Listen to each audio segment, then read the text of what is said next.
ಮೊದಲನೇ ಪ್ರಶ್ನೆ, ಮೊದಲ ಬಾರಿಗೆ ಐಸ್ವಾಲ್ ಹತ್ತುವ ಸ್ಪರ್ಧೆ 2022 ಐಸ್ವಾಲ್ ಹತ್ತುವ ಸ್ಪರ್ಧೆ 2022 ಯಾವ ರಾಜ್ಯದಲ್ಲಿ ಉದ್ಘಾಟಿಸಲಾಯಿತು? ದೆಹಲಿ, ಹಿಮಾಚಲ ಪ್ರದೇಶ, ಅರುಣಾಚಲ ಪ್ರದೇಶ, ಲಡಾಖ್. ಐಸ್ವಾಲ್ ಹತ್ತುವ ಸ್ಪರ್ಧೆಯನ್ನು ಲಡಾಖ್ನಲ್ಲಿ ಉದ್ಘಾಟಿಸಲಾಯಿತು. ಭಾರತದ ಮೊದಲ ಡ್ರೋನ್ ಫಾರೆನ್ಸಿಕ್ ಲ್ಯಾಬನ್ನು ಯಾವ ರಾಜ್ಯದಲ್ಲಿ ನಿರ್ಮಿಸಲಾಗಿದೆ? ಭಾರತದ ಮೊದಲ drone forensic lab Karnataka, Maharashtra, Tamil Nadu, Kerala. ಕೇರಳದಲ್ಲಿ ಡ್ರೋನ್ ಫಾರೆನ್ಸಿಕ್ ಲ್ಯಾಬನ್ನು ನಿರ್ಮಿಸಲಾಗಿದೆ. ಭಾರತದಲ್ಲಿ ಪ್ರಸ್ತುತ ಎಷ್ಟು ರಾಮ್ಸಾರ್ ತಾಣಗಳಿವೆ? 45, 46, 47, 48. ಭಾರತದಲ್ಲಿ ಪ್ರಸ್ತುತ 46 ರಾಮ್ಸಾರ್ ತಾಣಗಳಿವೆ. ಯಾವ ರಾಜ್ಯ ಸರ್ಕಾರವು ಇತ್ತೀಚೆಗೆ 10 ವರ್ಷಗಳ ಕಾಲ ಭಾರತೀಯ ಹಾಕಿ ತಂಡಗಳನ್ನು ಪ್ರಾಯೋಜಿಸುತ್ತದೆ? ಅಸ್ಸಾಂ, ಉತ್ತರ ಪ್ರದೇಶ, ಒಡಿಶಾ, ಮಧ್ಯಪ್ರದೇಶ.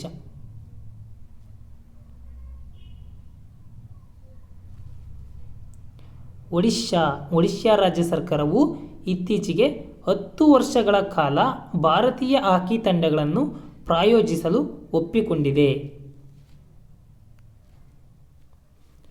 ಭಾರತದ ಮೊದಲ ಜೇನು ಪರೀಕ್ಷಾ ಪ್ರಯೋಗಾಲಯ ಯಾವ ಸ್ಥಳದಲ್ಲಿ ಸ್ಥಾಪಿಸಲಾಯಿತು?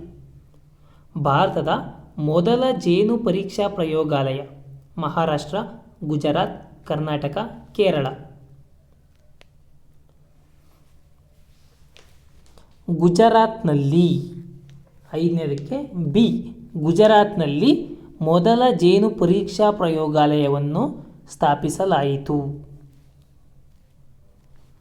ಯಾವ ರಾಜ್ಯ ಅಥವಾ ಕೇಂದ್ರಾಡಳಿತ ಪ್ರದೇಶದಲ್ಲಿ ಮಾಲ್ಡೀವ್ಸ್ ಶೈಲಿಯ ವಾಟರ್ ವಿಲ್ಲಾಗಳನ್ನು ಸ್ಥಾಪಿಸಲಾಗುವುದು? ಅಂಡಮಾನ್ ನಿಕೋಬಾರ್, ಲಕ್ಷದ್ವೀಪ, ಪುದುಚೇರಿ, ದಿಯು ದಮನ್. 6ನೇದಕ್ಕೆ ಆನ್ಸರ್ ಬಿ, ಲಕ್ಷದ್ವೀಪದಲ್ಲಿ ಮಾಲ್ಡೀವ್ಸ್ ಶೈಲಿಯ ವಾಟರ್ ವಿಲ್ಲಾಗಳನ್ನು ಸ್ಥಾಪಿಸಲಾಗುವುದು. ವಿಪತ್ತು ನಿರ್ವಹಣೆಯಲ್ಲಿ ಭಾರತವು ಯಾವ ದೇಶದೊಂದಿಗೆ ಒಪ್ಪಂದ ಮಾಡಿಕೊಂಡಿದೆ? ಶ್ರೀಲಂಕಾ, ಮಯನ್ಮಾರ್, ಬಾಂಗ್ಲಾದೇಶ, ಮಾಲ್ಡೀವ್ಸ್. 7ನೇದಕ್ಕೆ ಸರಿಯಾದ ಉತ್ತರ ಸಿ, ಬಾಂಗ್ಲಾದೇಶದೊಂದಿಗೆ. ವಿಪತ್ತು ನಿರ್ವಹಣೆಯಲ್ಲಿ ಭಾರತವು ಬಾಂಗ್ಲಾದೇಶದೊಂದಿಗೆ ಒಪ್ಪಂದ ಮಾಡಿಕೊಂಡಿದೆ.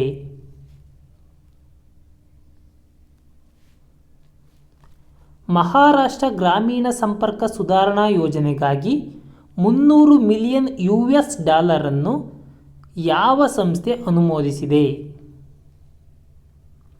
ಮಹಾರಾಷ್ಟ್ರ ಗ್ರಾಮೀಣ ಸಂಪರ್ಕ ಸುಧಾರಣಾ ಯೋಜನೆಗಾಗಿ $300 ಮಿಲಿಯನ್ ಸಾಲವನ್ನು ಯಾವ ಸಂಸ್ಥೆ ಅನುಮೋದಿಸಿದೆ? 8ನೇದಕ್ಕೆ ಸರಿಯಾದ ಉತ್ತರ ADB ಬ್ಯಾಂಕ್ ಅಂದರೆ ಏಷ್ಯನ್ ಡೆವಲಪ್ಮೆಂಟ್ ಬ್ಯಾಂಕ್. ಆನ್ಲೈನ್ನಲ್ಲಿ ಮಕ್ಕಳಿಗೆ ಸುರಕ್ಷಿತ ವಾತಾವರಣವನ್ನು ಸೃಷ್ಟಿಸಲು ಯುನಿಸೆಫ್ದೊಂದಿಗೆ ಭಾರತದ ಯಾವ ದೈತ್ಯ ಸಂಸ್ಥೆ ಒಪ್ಪಂದ ಮಾಡಿಕೊಂಡಿತು? Amazon, Walmart, Flipkart, Facebook. ಆನ್ಲೈನ್ನಲ್ಲಿ ಮಕ್ಕಳಿಗೆ ಸುರಕ್ಷಿತ ವಾತಾವರಣವನ್ನು ಸೃಷ್ಟಿಸಲು ಯುನಿಸೆಫ್ದೊಂದಿಗೆ ಫೇಸ್ಬುಕ್ ಒಪ್ಪಂದ ಮಾಡಿಕೊಂಡಿತು. ಧರ್ಮ ಗಾರ್ಡಿಯನ ಮಿಲಿಟರಿ ಸಮರಾಭ್ಯಾಸ ಯಾವ ದೇಶಗಳ ಮಧ್ಯೆ ನಡೆಯಿತು? ಧರ್ಮ ಗಾರ್ಡಿಯನ ಭಾರತ ಮತ್ತು ನೇಪಾಳ ದೇಶಗಳ ಮಧ್ಯೆ ಧರ್ಮ ಗಾರ್ಡಿಯನ ಮಿಲಿಟರಿ ಸಮರಾಭ್ಯಾಸ ನಡೆಯಿತು. ಇತ್ತೀಚೆಗೆ ಸುದ್ದಿಯಲ್ಲಿ ಕಾಣಿಸಿಕೊಂಡಂತಹ ಸಿಟ್ಟಿಂಗ್ ಬುಲ್ ಸ್ಥಳೀಯ ಡ್ಯಾಶ್ ನಾಯಕರಾಗಿದ್ದಾರೆ. ಸಿಟ್ಟಿಂಗ್ ಬುಲ್ ಯಾವ ದೇಶದ ನಾಯಕರಾಗಿದ್ದಾರೆ?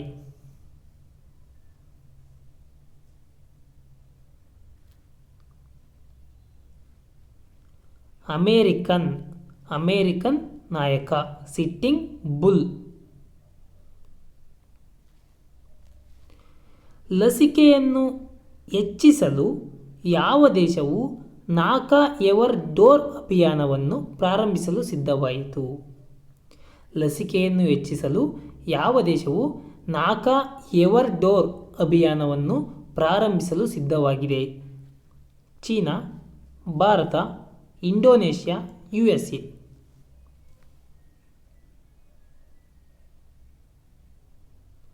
ನಾಕಾ ಎವರ್ ಡೋರ್ ಅಭಿಯಾನವನ್ನು ಭಾರತ ದೇಶವು ಪ್ರಾರಂಭಿಸಲು ಸಿದ್ಧವಾಗಿದೆ.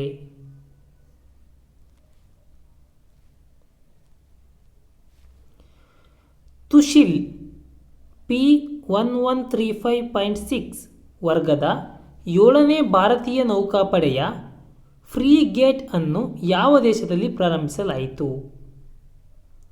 ತುಶಿಲ್ ಮತ್ತು P1135.6 ವರ್ಗದ 7ನೇ ಭಾರತೀಯ ನೌಕಾಪಡೆಯ ಫ್ರಿಗೇಟ್ ಅನ್ನು ಯಾವ ದೇಶದಲ್ಲಿ ಪ್ರಾರಂಭಿಸಲಾಯಿತು?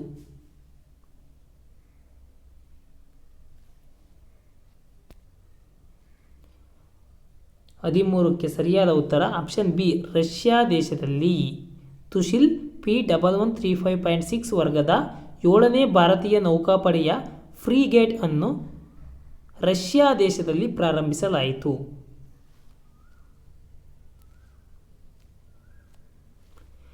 ಡಿಫೆನ್ಸ್ ಅಕ್ವಿಸಿಷನ್ ಕೌನ್ಸಿಲ್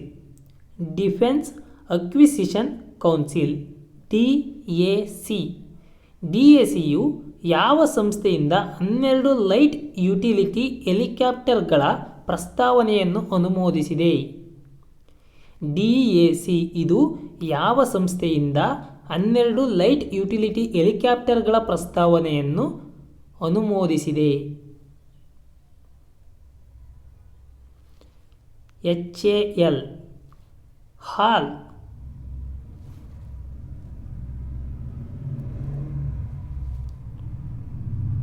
ಮರುಸುಧಾರ ನದಿಯು ಯಾವ ನದಿಯ ಉಪನದಿಯಾಗಿದೆ? ಮರುಸುಧಾರ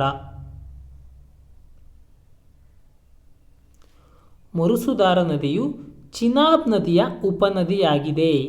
15ಕ್ಕೆ ಆಪ್ಷನ್ ಎ ಸರಿಯಾದ ಉತ್ತರ. ಚಿನಾಬ್ ನದಿಯ ಉಪನದಿ ಮರುಸುಧಾರ. ರಾಷ್ಟ್ರ ರಕ್ಷಾ ಸಮರ್ಪಣಾ ಪರ್ವ ಎಲ್ಲಿ ನಡೆಯುತ್ತದೆ? ರಾಷ್ಟ್ರ ರಕ್ಷಾ ಸಮರ್ಪಣಾ ಪರ್ವ ಎಲ್ಲಿ ನಡೆಯುತ್ತದೆ? 16ಕ್ಕೆ ಸರಿಯಾದ ಉತ್ತರ ಆಪ್ಷನ್ ಬಿ,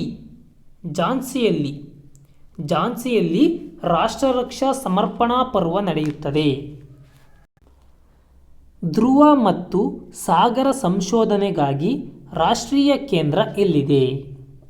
ಕನ್ಯಾಕುಮಾರಿ, ಗೋವಾ, ಪೋರ್ಟ್ ಬ್ಲೇರ್, ದೆಹಲಿ.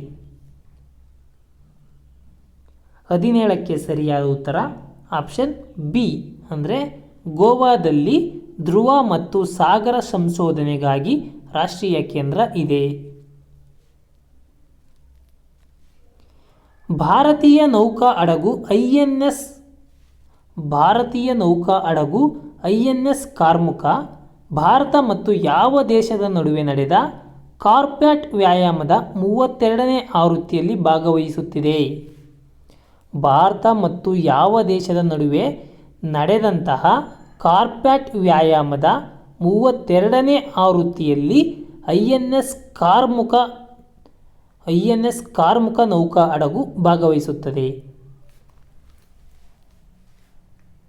18ಕ್ಕೆ ಸರಿಯಾದ ಉತ್ತರ ಸಿ, ಥೈಲ್ಯಾಂಡ್. ಭಾರತ ಮತ್ತು ಥೈಲ್ಯಾಂಡ್ ನಡುವೆ 32ನೇ ಆವೃತ್ತಿಯ ಕಾರ್ಪ್ಯಾಟ್ ವ್ಯಾಯಾಮ ನಡೀತದೆ.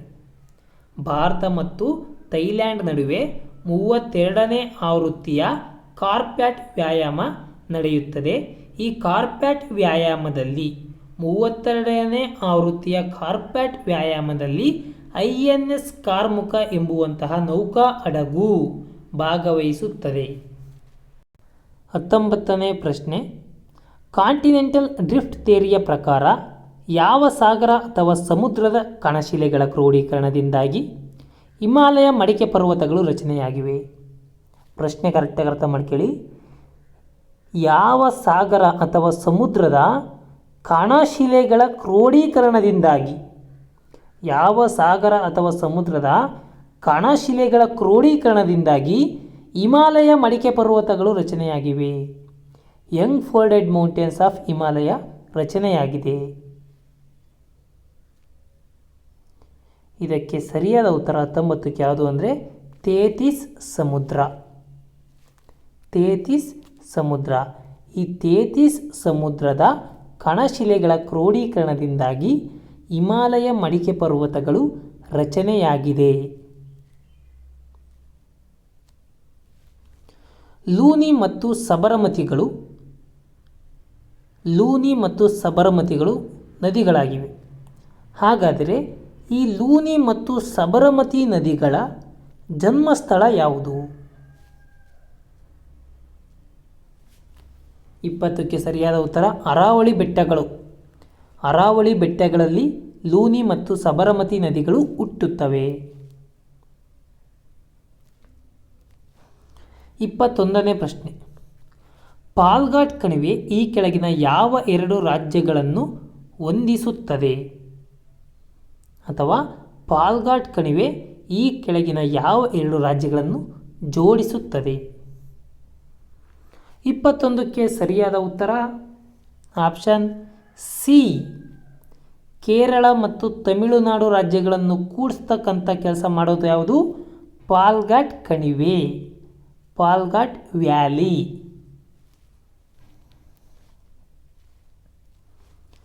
ಈ ಕೆಳಗಿನ ಕರಾವಳಿ ತೀರ ಪ್ರದೇಶವನ್ನು ಉಲ್ಕಲ್ ಕರಾವಳಿ ಎಂದು ಕರೆಯುತ್ತಾರೆ.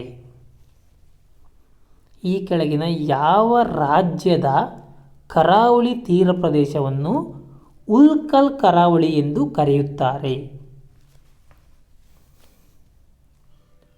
22ಕ್ಕೆ ಆನ್ಸರ್ ಯಾವುದು? ಬಿ, ಒಡಿಶಾ. ಒಡಿಶಾ ರಾಜ್ಯದ ಕರಾವಳಿ ತೀರ ಪ್ರದೇಶವನ್ನು ಉಲ್ಕಲ್ ಕರಾವಳಿ ಎಂದು ಕರೆಯುತ್ತಾರೆ.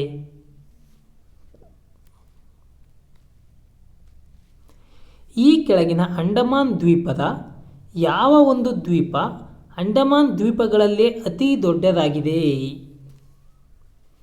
ಕೆಳಗೆ ಕೊಟ್ಟಿರುವ 4 ಕೂಡ ಅಂಡಮಾನ್ ದ್ವೀಪದಲ್ಲಿ ಕಂಡುಬರುವ ದ್ವೀಪಗಳಾಗಿವೆ. ಹಾಗಾದರೆ ಅಂಡಮಾನ್ ದ್ವೀಪಗಳಲ್ಲೇ ಅತ್ಯಂತ ದೊಡ್ಡದಾಗಿರುವ ದ್ವೀಪ ಯಾವುದು?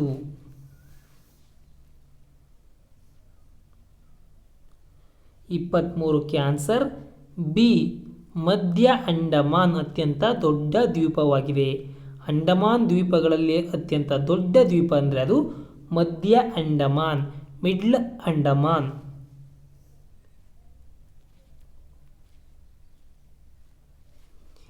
ಈ ಕೆಳಗಿನ ಯಾವ ಎರಡು ಧಾತುಗಳು ಭೂಮಿಯ ಮೇಲೆ ಜೀವಿಗಳು ಕಾಣಿಸಲು ಕಾರಣವಾಗಿವೆ? ಭೂಮಿಯ ಮೇಲೆ ಜೀವಿಗಳು ಉದ್ಭವವಾಗಲು ಅಥವಾ ಕಾಣಿಸಲು ಅಥವಾ ಬೆಳೆಯಲು ಕಾರಣವಾಗಿರುವುದು ಯಾವ ಎರಡು ಧಾತುಗಳು ಅಂತ? ಸರಿಯಾದ ಉತ್ತರಣ ನೀರು ಮತ್ತು ವಾತಾವರಣ. ನೀರು ಮತ್ತು ವಾತಾವರಣ, ಭೂಮಿಯ ಮೇಲೆ ಇರುವ ವಾತಾವರಣ ಮತ್ತು ಭೂಮಿಯಲ್ಲಿರ್ತಕ್ಕಂಥ ನೀರು, ಇವೆರಡು ಧಾತುಗಳು ಭೂಮಿಯ ಮೇಲೆ ಜೀವಿಗಳು ಉದ್ಭವಿಸಲು ಕಾರಣವಾಗಿವೆ ಅಥವಾ ಭೂಮಿಯ ಮೇಲೆ ಜೀವಿಗಳು ಕಾಣಿಸಲು ಕಾರಣವಾಗಿವೆ. ನೀರು ಮತ್ತು ವಾತಾವರಣ. ಸೈಟ್ ಆಫ್ ಫೋಟೋಸಿಂಥೆಸಿಸ್ ಇದನ್ನು ಯಾವ ಜೀವಕೋಶದಲ್ಲಿ ಕಾಣಬಹುದು? ಸೈಟ್ ಆಫ್ ಫೋಟೋಸಿಂಥೆಸಿಸ್ ಅನ್ನು ಕೆಳಗಿನ ಯಾವ ಜೀವಕೋಶದಲ್ಲಿ ಕಾಣಬಹುದು? ಪ್ರಾಣಿ ಜೀವಕೋಶ, ನರಕೋಶ ಮತ್ತು ಪ್ರಾಣಿ ಜೀವಕೋಶ, ಸಸ್ಯ ಜೀವಕೋಶ. 25ಕ್ಕೆ ಸರಿಯಾದ ಉತ್ತರ ಆಪ್ಷನ್ ಡಿ, ಸಸ್ಯ ಜೀವಕೋಶದಲ್ಲಿ ಸೈಟ್ ಆಫ್ ಫೋಟೋಸಿಂಥೆಸಿಸ್ ಅನ್ನು ಕಾಣಬಹುದು. 26ನೇ ಪ್ರಶ್ನೆ. ಬತ್ತಿಯಲ್ಲಿ ಎಣ್ಣೆಯು ಚಲಿಸುವುದು ಲೋಮನಾಳ. ಅಂದರೆ ಈ ಲೋಮನಾಳ ಅನ್ನೋದಕ್ಕೆ ಅಂತೀವಿ ಕ್ಯಾಪಿಲರಿ ಆ್ಯಕ್ಷನ್ ಅಂತ ಕರಿತೀವಿ. ಬತ್ತಿಯಲ್ಲಿ ಎಣ್ಣೆಯು ಚಲಿಸುವುದನ್ನು ನಾವು ಕ್ಯಾಪಿಲರಿ ಆ್ಯಕ್ಷನ್ ಅಂತ ಕರಿತೀವಿ. ಹಾಗಾದರೆ ಆ ಎಣ್ಣೆಯು ಬತ್ತಿಯ ಕಡೆಗೆ ಚಲಿಸುವುದನ್ನು ಏನಂತ ಕರೀತಾರೆ? ಸರಿಯಾದ ಉತ್ತರ ಆಪ್ಷನ್ ಬಿ, ವಿಸರಣ, ಡಿಫ್ಯೂಸನ್. 26ಕ್ಕೆ ಸರಿಯಾದ ಉತ್ತರ ಆಪ್ಷನ್ ಬಿ, ಡಿಫ್ಯೂಸನ್ ಅಂತ ಕರಿತೀವಿ. ಎಣ್ಣೆ ಬತ್ತಿಯ ಕಡೆಗೆ ಚಲಿಸುವುದನ್ನು ಡಿಫ್ಯೂಷನ್ ಅಂತ ಕರಿತೀವಿ. ಆದರೆ ಬತ್ತಿಯಲ್ಲಿ ಎಣ್ಣೆ ಚಲಿಸುವುದನ್ನು ಕ್ಯಾಪಿಲರಿ ಆ್ಯಕ್ಷನ್, ಲೋಮನಾಳ ಅಂತ ಕರಿತೀವಿ. ಈ ಕೆಳಗಿನ ಯಾವ ಧಾತುವನ್ನು ಡಬಲ್ ಸಾಲ್ಟ್ ಎಂದು ನಮೂದಿಸಲಾಗಿದೆ? Double salt. 27ಕ್ಕೆ ಸರಿಯಾದ ಉತ್ತರ ಹಾಲಮ್. ಹಾಲಮ್ಮನ್ನು ನಾವು ಡಬಲ್ ಸಾಲ್ಟ್ ಎಂದು ಕರೆಯುತ್ತೇವೆ. 28ನೇ ಪ್ರಶ್ನೆ, ವಿಶ್ವವಿಖ್ಯಾತ ನಯಾಗರ ಜಲಪಾತ ಈ ಕೆಳಗಿನ ಯಾವ ಎರಡು ದೇಶಗಳ ನಡುವೆ ನೆಲೆಗೊಂಡಿದೆ? ನಯಾಗರ ಜಲಪಾತ ಯಾವ ಎರಡು ದೇಶಗಳ ನಡುವೆ ನೆಲೆಗೊಂಡಿದೆ? 28 ಆಪ್ಷನ್ ಸಿ, ಅಮೇರಿಕ ಮತ್ತು ಕೆನಡಾ ದೇಶಗಳ ನಡುವೆ. ಅಮೇರಿಕ ಮತ್ತು ಕೆನಡಾ ದೇಶಗಳ ನಡುವೆ ನಯಾಗರ ಜಲಪಾತ ನೆಲೆಗೊಂಡಿದೆ. 29 ವೈಪರೀತ್ಯಗಳ ಖಂಡ ಎಂದು ಯಾವುದನ್ನು ಕರೆಯುತ್ತಾರೆ? ವೈಪರೀತ್ಯಗಳ ಖಂಡ. ಸರಿಯಾದ ಉತ್ತರ ಆಪ್ಷನ್ ಡಿ, ಏಷ್ಯಾ ಖಂಡವನ್ನು ವೈಪರೀತ್ಯಗಳ ಖಂಡ ಎಂದು ಕರೆಯುತ್ತಾರೆ. 30ನೇ ಪ್ರಶ್ನೆ, ಜಗತ್ತಿನ ಅತಿ ದೊಡ್ಡ ದ್ವೀಪ ಈ ಕೆಳಗಿನ ಯಾವ ಹೆಸರಿನಿಂದ ಕರೆಯಲ್ಪಡುತ್ತದೆ? ಸಿಂಪಲ್ ಆಗಿ, ಜಗತ್ತಿನ ಅತಿ ದೊಡ್ಡ ದ್ವೀಪ ಯಾವುದು? ಸರಿಯಾದ ಉತ್ತರ ಗ್ರೀನ್ಲ್ಯಾಂಡ್. ಆಪ್ಷನ್ ಸಿ, ಗ್ರೀನ್ಲ್ಯಾಂಡ್ ಅತ್ಯಂತ ದೊಡ್ಡ ದ್ವೀಪ ಜಗತ್ತಿನಲ್ಲಿ. ಸ್ಟೆಮ್ ಸೆಲ್ಸ್ ಆಕಾರ ಜೀವಕೋಶ. ಸ್ಟೆಮ್ ಸೆಲ್ಸ್ ಎಂದು ಕರೆಯಲ್ಪಡುವ ಜೀವಕೋಶಗಳ ಗುಂಪು ಯಾವುದು?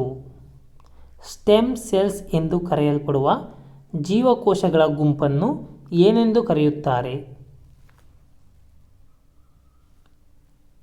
ಸರಿಯಾದ ಉತ್ತರ ಆಪ್ಷನ್ ಡಿ, ಒಕ್ಕಳು ಬಳ್ಳಿ ಮತ್ತು ಪ್ಲಸೆಂಟಾ. 31ಕ್ಕೆ ಆನ್ಸರು ಆಪ್ಷನ್ ಡಿ, ಒಕ್ಕಳು ಬಳ್ಳಿ ಮತ್ತು ಪ್ಲಸೆಂಟಾ ಅಂತ ಕರೀತಾರೆ. ಸ್ಟೆಮ್ ಸೆಲ್ಸ್ ಎಂದು ಕರೆಯಲ್ಪಡುವ ಜೀವಕೋಶಗಳ ಗುಂಪು ಯಾವುದು? ಒಕ್ಕಳು ಬಳ್ಳಿ ಮತ್ತು ಪ್ಲಸೆಂಟಾ. 32ನೇ ಪ್ರಶ್ನೆ, ವಾತಾವರಣದಲ್ಲಿ ಗುಡುಗು ಮತ್ತು ಸಿಡಿಲಿನಿಂದ ಬಿಡುಗಡೆಯಾಗುವ ಅನಿಲ ಯಾವುದು?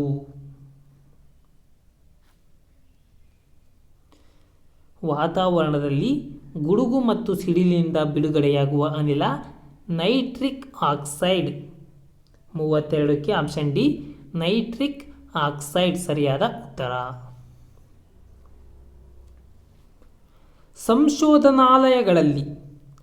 ಸಂಶೋಧನಾಲಯಗಳಲ್ಲಿ ಗಾಮಾ ಕಿರಣಗಳನ್ನು ಪತ್ತೆ ಹಚ್ಚಲು ಈ ಕೆಳಗಿನ ಯಾವ ಜಡ ಅನಿಲದ ಬಳಕೆಯಾಗುತ್ತದೆ? ಸಂಶೋಧನಾಲಯಗಳಲ್ಲಿ ಗಾಮಾ ಕಿರಣಗಳನ್ನು ಪತ್ತೆ ಹಚ್ಚಲು ಯಾವ ಜಡ ಅನಿಲವನ್ನು ಬಳಸುತ್ತಾರೆ?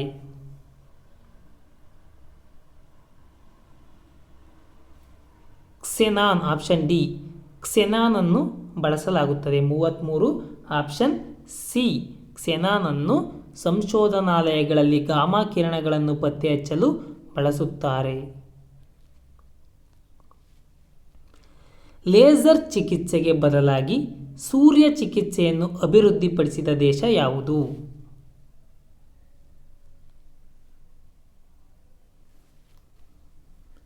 China. Option B, China. China ದೇಶವು ಲೇಸರ್ ಚಿಕಿತ್ಸೆಗೆ ಬದಲಾಗಿ ಸೂರ್ಯ ಚಿಕಿತ್ಸೆಯನ್ನು ಅಭಿವೃದ್ಧಿಪಡಿಸಿದೆ. ಆಕಾಶವು ನೀಲಿಯಾಗಿ ಕಾಣುತ್ತದೆ ಏಕೆಂದರೆ ಭೂಮಿಯ ವಾಯುಮಂಡಲವು ಡ್ಯಾಶ್ ಅನ್ನು ಮಾಡುತ್ತದೆ. ಆಕಾಶ ನೀಲಿಯಾಗಿ ಕಾಣುವುದಕ್ಕೆ ಕಾರಣವೇನು?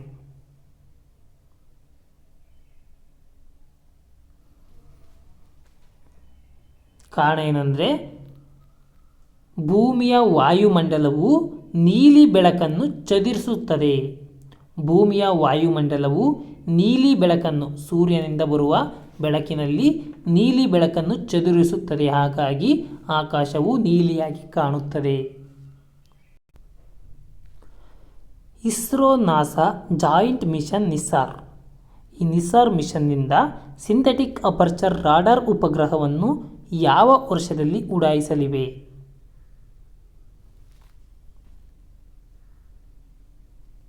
2023. ಆಪ್ಷನ್ ಬಿ 36ಕ್ಕೆ ಆಪ್ಷನ್ ಬಿ 2023ರಲ್ಲಿ ಇಸ್ರೋ ನಾಸಾ ಜಾಯಿಂಟ್ ಮಿಷನ್ ಆಗಿರ್ತಕ್ಕಂಥ ಸಿಂಥೆಟಿಕ್ ಅಪರ್ಚರ್ ರಾಡಾರ್ ಉಪಗ್ರಹವನ್ನು 2023ರಲ್ಲಿ ಉಡಾಯಿಸಲಾಗುತ್ತದೆ. ಭಾರತದ ಮೊದಲ ಭೂಕಂಪ ಮುನ್ನೆಚ್ಚರಿಕಾ ಮೊಬೈಲ್ ಅಪ್ಲಿಕೇಶನ್ನನ್ನು ಯಾವ ರಾಜ್ಯ ಪ್ರಾರಂಭಿಸಿದೆ? 37. Option D Uttarakhand. ಉತ್ತರಾಖಂಡ ರಾಜ್ಯ ಭಾರತದ ಮೊದಲ ಭೂಕಂಪ ಮುನ್ನೆಚ್ಚರಿಕಾ ಮೊಬೈಲ್ ಆ್ಯಪನ್ನು ಪ್ರಾರಂಭಿಸಿದೆ. ಸುಪೇಸ್ ಆಧಾರಿತ ಪೋರ್ಟಲ್ ಅನ್ನು ಯಾವ ಸಂಸ್ಥೆಗಾಗಿ ಪ್ರಾರಂಭಿಸಲಾಗಿದೆ? ಸುಪೇಸ್ ಪೋರ್ಟಲ್ ಅನ್ನು ಯಾವ ಸಂಸ್ಥೆಗಾಗಿ ಪ್ರಾರಂಭಿಸಲಾಗಿದೆ? ಸುಪ್ರೀಂ ಕೋರ್ಟ್ಗಾಗಿ. ಸುಪೇಸ್ ಪೋರ್ಟಲ್ ಸುಪ್ರೀಂ ಕೋರ್ಟ್ಗಾಗಿ ಪ್ರಾರಂಭಿಸಲಾಗಿದೆ. ಮಂಗಳ ಗ್ರಹದಲ್ಲಿ ಹಾರಾಟ ನಡೆಸಿದ ಮೊದಲ ಚಾಲಿತ ನಿಯಂತ್ರಿತ ವಿಮಾನ ಯಾವುದು?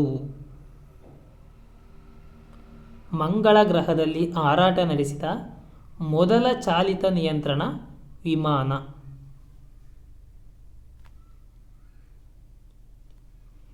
ಇಂಜೆನ್ಯೂಟಿ.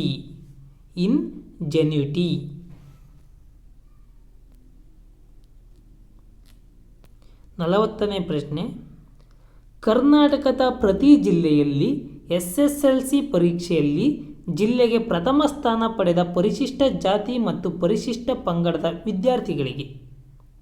ಕರ್ನಾಟಕದ ಪ್ರತಿ ಜಿಲ್ಲೆಯಲ್ಲಿ SSLC ಪರೀಕ್ಷೆಯಲ್ಲಿ ಜಿಲ್ಲೆಗೆ ಪ್ರಥಮ ಸ್ಥಾನ ಪಡೆದ SC/ST ವಿದ್ಯಾರ್ಥಿಗಳಿಗೆ ಈ ಕೆಳಗಿನ ಯಾವ ಬಂಡಾಯಕಾರರ ಹೆಸರಿನಲ್ಲಿ 1 ಲಕ್ಷ ರು ನಗದು ನೀಡಲು ತೀರ್ಮಾನಿಸಲಾಗಿದೆ? SSLC ಎಕ್ಸಾಮಲ್ಲಿ ಇಡೀ ಕರ್ನಾಟಕದಲ್ಲಿ ಫಸ್ಟ್ ಬಂದಿರತಕ್ಕಂಥ SC/ST ವಿದ್ಯಾರ್ಥಿಗಳಿಗೆ ಈ ಕೆಳಗಿನ ಯಾವ ಬಂಡಾಯಕಾರರ ಹೆಸರಿನಲ್ಲಿ 1 ಲಕ್ಷ ರು ನಗದು ನೀಡಲು ತೀರ್ಮಾನಿಸಲಾಗಿದೆ? ಹಡಗಲಿ ಜಡಗ ಮತ್ತು ಬಾಲ. Option C. 40ಕ್ಕೆ ಆಪ್ಷನ್ ಸಿ ಹಡಗಲಿ ಜಡಗ ಮತ್ತು ಬಾಲ ಅವರ ಹೆಸರಿನಲ್ಲಿ 1 ಲಕ್ಷ ರು ನೀಡಲು ತೀರ್ಮಾನಿಸಲಾಗಿದೆ. ಮುಖ್ಯಮಂತ್ರಿ ಆರೋಗ್ಯ ಸುರಕ್ಷಾ ಯೋಜನೆಯಡಿಯಲ್ಲಿ ಈ ಕೆಳಗಿನ ಯಾವ ಕೆಲಸಗಾರರಿಗೆ ಉಚಿತ ಪ್ರೀಪೇಡ್ ಹೆಲ್ತ್ ಕಾರ್ಡನ್ನು ವಿತರಿಸಲಾಗಿದೆ?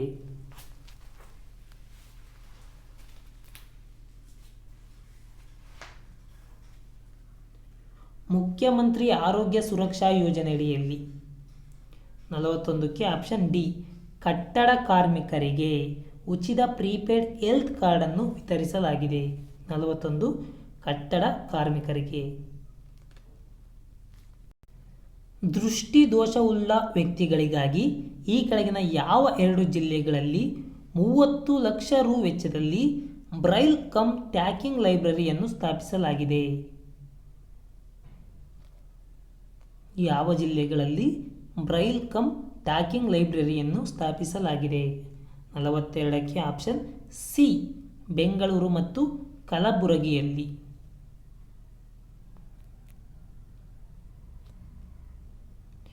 ಮೊದಲನೇ ಹಂತದ ಲೈಫ್ ಕಾಂಪೋನೆಂಟ್ ಕಾಮಗಾರಿಯನ್ನು 1500 ಕೋಟಿ ರು ಮೊತ್ತದಲ್ಲಿ ನಿರ್ಮಿಸಿ ಪ್ರಾಯೋಗಿಕವಾಗಿ ಚಾಲನೆ ಮಾಡಲಾಗಿದೆ.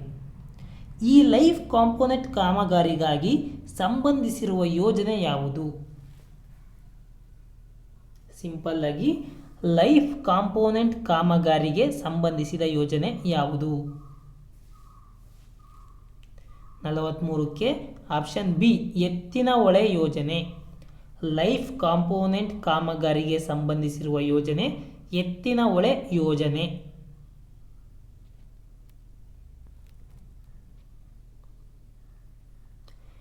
ಯಾವ ಕಾರ್ಯಕ್ರಮದ ಅಡಿಯಲ್ಲಿ ಕರ್ನಾಟಕ ಸರ್ಕಾರವು ಮನೆ ಮನೆಗೆ ಗಂಗೆ ಎಂಬ ಹೊಸ ಕಾರ್ಯಕ್ರಮದ ಅಡಿಯಲ್ಲಿ 2023ರ ವೇಳೆಗೆ ಕುಡಿಯುವ ನೀರಿನ ಯೋಜನೆ ಒದಗಿಸಲಾಗಿದೆ?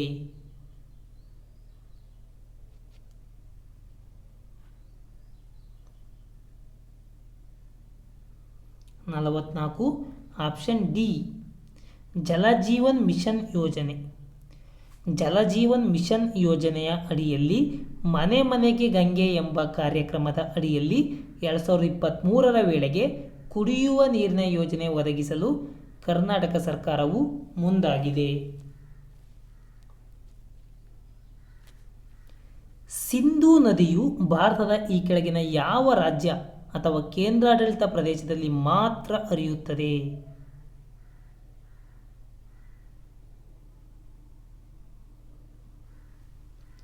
ಸಿಂಧೂ ನದಿ ಇದು ಲಡಾಖ್ನಲ್ಲಿ ಹರಿಯುತ್ತದೆ. ಲಡಾಖ್. ಆಪ್ಷನ್ ಡಿ ಲಡಾಖ್ನಲ್ಲಿ ಹರಿಯುತ್ತದೆ. 46ನೇ ಪ್ರಶ್ನೆ. ಭೂಮಿಯ ವಲಯಗಳಲ್ಲಿ ಈ ಕೆಳಗಿನ ಯಾವ ಎರಡು ವೃತ್ತಗಳ ನಡುವೆ ಟೋರಿಡ್ ಝೋನ್ ವಿಸ್ತರಿಸಿದೆ ಅಥವಾ ಟಾರಿಡ್ ಝೋನ್ ವಿಸ್ತರಿಸಿದೆ? ಈ ಕೆಳಗಿನ ಯಾವ ಎರಡು ವೃತ್ತಗಳ ನಡುವೆ ಟಾರಿಡ್ ಝೋನ್ ವಿಸ್ತರಿಸಿದೆ? 46ಕ್ಕೆ ಆಪ್ಷನ್ ಎ ಸರಿಯಾದ ಉತ್ತರ. Equator and Tropic of Cancer. Equator ಮತ್ತು ಟ್ರಾಪಿಕ್ ಆಫ್ ಕ್ಯಾನ್ಸರ್ಗಳ ಮಧ್ಯೆ ಈ ಟಾರಿಡ್ ಝೋನ್ ನಿರ್ಮಾಣವಾಗಿದೆ.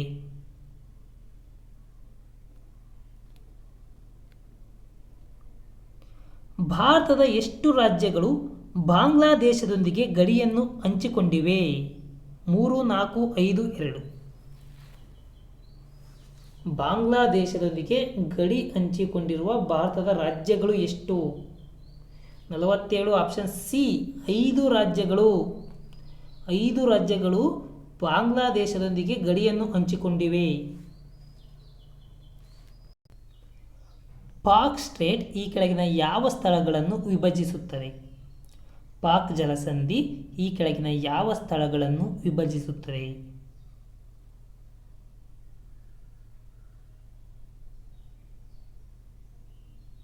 ಸರಿಯಾದ ಉತ್ತರ 48 ಆಪ್ಷನ್ ಎ.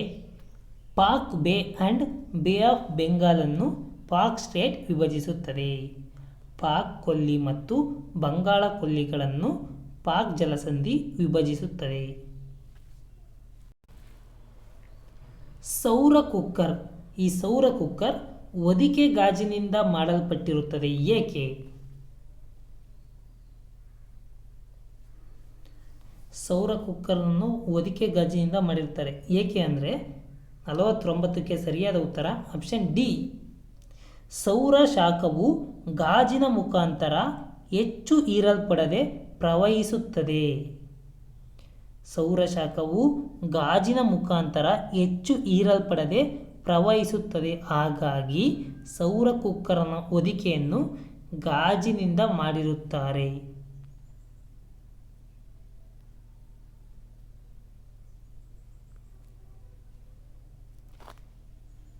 50ನೇ ಪ್ರಶ್ನೆ. ಈ ಕೆಳಗಿನ ಸಂಶೋಧನಾಕಾರರಲ್ಲಿ ತಪ್ಪಾದ ಹೇಳಿಕೆಯನ್ನು ಗುರುತಿಸಿರಿ. 4ರಲ್ಲಿ ಯಾವುದು ತಪ್ಪಾಗಿದೆ ಅಂತ ಗುರುತಿಸಬೇಕು. ಆಪ್ಷನ್ ಎ ಅಣುಬಾಂಬನ್ನು ಜಾನ್ ಡಾಲ್ಟನ್ ಕಂಡುಹಿಡಿದನು. ಆಪ್ಷನ್ ಬಿ ಏರೋಪ್ಲೇನನ್ನು ಆರ್ವಿಲ್ ಆ್ಯಂಡ್ ವಿಲ್ಮಟ್ ರೈಡರು ಕಂಡುಹಿಡಿದರು. ಆಪ್ಷನ್ ಸಿ ಎಲೆಕ್ಟ್ರಾನನ್ನು ಜೆ ಥಾಮ್ಸನ್ ಕಂಡುಹಿಡಿದನು. ಆಪ್ಷನ್ ಡಿ ಪರಮಾಣು ಬಾಂಬನ್ನು ರಾಬರ್ಟ್ ಓಪನ್ ಹ್ಯೂಮರ್ ಕಂಡುಹಿಡಿದನು.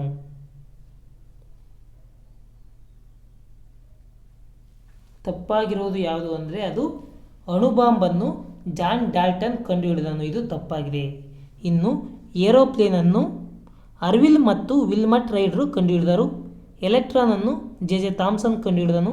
ಪರಮಾಣು ಬಾಂಬನ್ನು ರಾಬರ್ಟ್ ಓಪನ್ ಹ್ಯೂಮರ್ ಕಂಡುಹಿಡಿದನು. ಇವು ಮೂರು ಕೂಡ ಸರಿಯಾಗಿವೆ. 51ನೇ ಪ್ರಶ್ನೆ, ಯಾವ ಸ್ಪೇಸ್ ಏಜೆನ್ಸಿಯು ಇತ್ತೀಚೆಗೆ ವಿಶ್ವದ ಮೊದಲ ರೀಫಾರ್ಮಬಲ್ ವಾಣಿಜ್ಯ ಸ್ಯಾಟಲೈಟನ್ನು ಲಾಂಚ್ ಮಾಡಿದೆ? ಸಿಂಪಲ್ ಆಗಿ ಹೇಳ್ಬೇಕಂದ್ರೆ ವಿಶ್ವದ ಮೊದಲ ರೀಫಾರ್ಮಬಲ್ ವಾಣಿಜ್ಯ ಸ್ಯಾಟಲೈಟನ್ನು ಲಾಂಚ್ ಮಾಡಿರುವ ದೇಶ ಅಥವಾ ಏಜೆನ್ಸಿ ಯಾವುದು? USA NASA, ESA, ISRO, Tesla. ಇದಕ್ಕೆ ಸರಿಯಾದ ಉತ್ತರವನ್ನು ಕಮೆಂಟ್ ಬಾಕ್ಸ್ನಲ್ಲಿ ತಿಳಿಸಿರಿ. ನನ್ನ ಮುಂದಿನ ವಿಡಿಯೋದಲ್ಲಿ ಇದಕ್ಕೆ ಸರಿಯಾದ ಉತ್ತರವನ್ನು ತಿಳಿಸುತ್ತೇನೆ. ಹಾಗೂ ಈ ವಿಡಿಯೋ ಇಷ್ಟ ಆಗಿದ್ದಲ್ಲಿ ದಯವಿಟ್ಟು ಒಂದು ಲೈಕ್ ಮಾಡಿರಿ. ಧನ್ಯವಾದಗಳು.